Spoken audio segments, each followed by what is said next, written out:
This afternoon, the United Nations, and if the video cut on too early, I'll just say it again. The United Nations earlier this afternoon voted unanimously to impose new sanctions on North Korea in response to their recent missile test.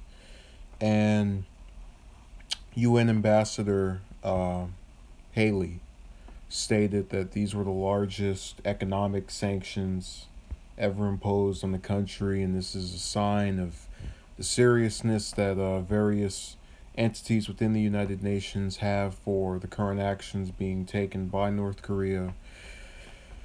Oh, and excuse me, I am a little disheartened right now, but I find it really amusing that we have an administration, and I know people are tired of the anti-Trump rants, or some people can't get enough of them, but I don't understand how you provoke that and then have a unanimous vote with the UN to impose more sanctions. What I'm trying to convey here is that it is obvious to everyone that the U.S. and its current leadership is anti-North Korea. No one's questioning that.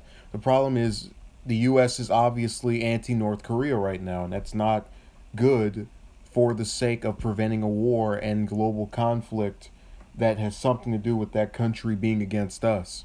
And some will say, oh, well, we're the U.S. and we can stand up to anything, and we're so strong and powerful and tough. And, oh, if you had Hillary, things would be the same. I'm not, let's skip all of the nonsensical mumbo jumbo macho talk. When you really boil down to it, you're left in this predicament to where you have individuals in power on both sides, because we're told often and time again, Kim Jong-un is crazy. That's what we're told. But the bigger issue is that you're not going to get him to supposedly stop being crazy if you go against him in this manner. And I'm not saying don't punish bad behavior, but you have to understand, when the man has any potential to go and use a weapon at his display, he's not going to care about your sanctions. That's not going to make him stop. It's as though people can't get this. And I'm so tired of waking up every day and reading about, oh, we've decided to do this, as if you're really getting something done. If we end up having a war with North Korea, these sanctions wouldn't have done anything else to have helped in preventing it. I feel so aggravated looking at current leadership and knowing that's what's going to save us. That's what's trying to save us.